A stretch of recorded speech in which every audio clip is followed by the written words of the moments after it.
हा sir, Tejas sir, बोला ना सर, काय म्हणताय? मी स्टेअरिंग अशी पकडू शकतो का घाटामध्ये किंवा नॉर्मली ड्राईव्ह कशी म्हणताय? अशी किंवा आतल्या साईडनं? 12 अच्छा, हा. पहिली गोष्ट तुम्हाला सांगतो, स्टेअरिंग पकड कशी ठेवायची. बऱ्याच जणांना एक सवय असते, हे बघा स्टेअरिंग अशी आतल्या साईडनं पकडतात लर्निंग मित्रांनो. हा. तर आतल्या साईडनं स्टेअरिंग तुम्हाला पकडायचं नाहीये. स्टेअरिंग तुम्हाला बाहेरल्या बाजूने पकडायचे. येस, घड्याळाच्या 9 आणि 3 आकड्याप्रमाणे. कधी बाबा 70 to 100% जर रोड बऱ्यापैकी सरळ असेल तर. ओके, हा झाला पहिला मुद्दा. दुसरा मुद्दा, तुम्ही सांगितलं घड्याळाच्या 12 आणि 6 आकड्याप्रमाणे पकडायची का? याप्रमाणे. तर हा असं, तर असंही स्टेअरिंग तुम्हाला पकडायची नाहीये. असं स्टेअरिंग पकडलात तर तुमचं स्टेअरिंग जास्त वळणार आहे, रिटर्न झालं का हे समजणार नाही, त्यात तुमची गाडी पलटी होण्याचे चान्सेस असणार आहेत.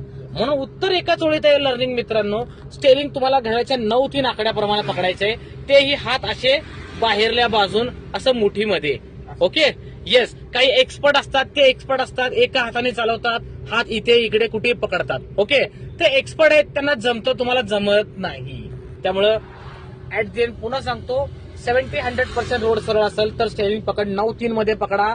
जर वळण जास्त आलं तर हात सोडून वळवा, हाताची कैंची सुद्धा पडू देऊ नका, म्हणजे क्रॉस. ओके, चला द्या रेस द्या. समजलं तुम्हाला? यस. Yes sir.